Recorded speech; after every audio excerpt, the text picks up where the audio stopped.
Salut à tous, c'est Fred. Je vais vous raconter une histoire. C'est l'histoire d'un poète qui est avec un marchand.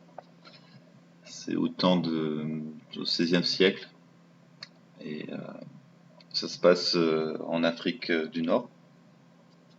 Et donc ces deux personnes sont dans un bar près du port et ils parlent un peu fort, ils font des erreurs. Ils sont entendus par des pirates qui les attrapent 2 heures plus tard quand ils sortent du bar. Et le souci, c'est qu'ils se retrouvent dépouillés de tout et dans une cale, au fond d'un bateau, avec les esclaves qui rament, quoi. Sauf qu'eux, ils sont attachés. Et donc le poète, il est pas très bien, il dit oh, c'est quand même casse-pied là. Il râle un peu, il soupire.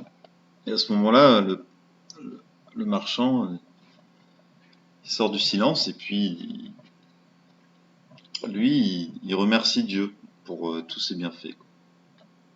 Du coup, le poète ne comprend pas trop et il se dit mais pourquoi enfin, pourquoi tu dis ça à ce moment-là, quoi, à ce moment précis. Euh, Bah, le gars, il dit, bah, moi, j'ai pas ramé déjà, alors que j'entends très bien mes, mes compadres à côté gémir. Donc, ça, c'est la première chose. Ensuite, j'aurais pu mourir, on aurait pu me tuer. Donc, voilà, le fait d'être en vie, c'est bien. Et puis, je suis en bonne compagnie parce que je suis avec toi, je suis avec mon pote. Ça fait déjà trois bonnes raisons. Et après, il se redresse et puis il dit je ne demande jamais à Dieu qu'il me préserve des calamités, seulement qu'il me préserve du désespoir. Aie confiance, quand le Très-Haut te lâche d'une main, il te rattrape de l'autre. Et voilà, pour la petite histoire, le marchand et le poète, ils finissent très bien dans le livre. Et comme quoi, bah, tout est possible. Euh, donc c'est tiré d'un livre de Amin Malouf, Léon l'Africain. Et je me souviens qu'à l'époque, il y a 2-3 mois, quand j'ai lu ce passage, je me suis senti libéré. Et quand j'y repense, c'est pareil, je me sens bien, quoi, je me sens libéré. C'est pour ça que je fais cette vidéo et que je partage cette pensée. Quoi qu'il nous arrive dans la vie, si on peut communiquer, euh, on a toujours notre destin en main. Et si vous suivez les conseils de ma chaîne, euh, vous aurez la vie que vous voulez, une limite que vous méritez, quoi. Donc voilà. Et si vous avez une vie qui est pas forcément heureuse, bah au moins vous aurez une vie en paix et vous serez pas torturé par l'ego. Donc voilà, moi j'ai juste ça à dire. Soyons rassurés.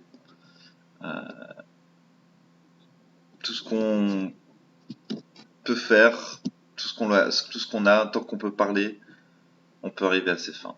On peut survivre à tout et réussir à vivre dans le moment présent. Et voilà, tout simplement. Euh, et a fortiori, si on a vécu quelque chose de difficile, voire d'horrible, eh ben, on aura plus rapidement tendance à découvrir bah, la solution, quoi. Le fait de devoir méditer, de pas écouter forcément son ego, c'est un mal pour beaucoup de bien au final de souffrir. Ça dépend juste de la manière dont vous allez le prendre. Le bonheur inconditionnel, il doit venir de l'intérieur, obligatoirement. L'extérieur, il vous donnera jamais. L'extérieur, il vous donnera des plaisirs. Hein. C'est des plaisirs comme vous en connaissez plein, qui sont souvent des addictions et qui sont des choses qui plaisent à l'ego. Donc voilà, rien ne t'emprisonne excepté les pensées. Voilà, donc pour conclure, je vous encourage à poser régulièrement cette question. Et si le pire arrivait, que m'arriverait-il? Voilà, c'est tout. J'espère que ça vous a plu et que ça vous aide. Parce que c'est pour ça que je fais ça aussi, c'est pour m'aider moi et puis vous aider vous. Voilà, c'était Fred. À une prochaine.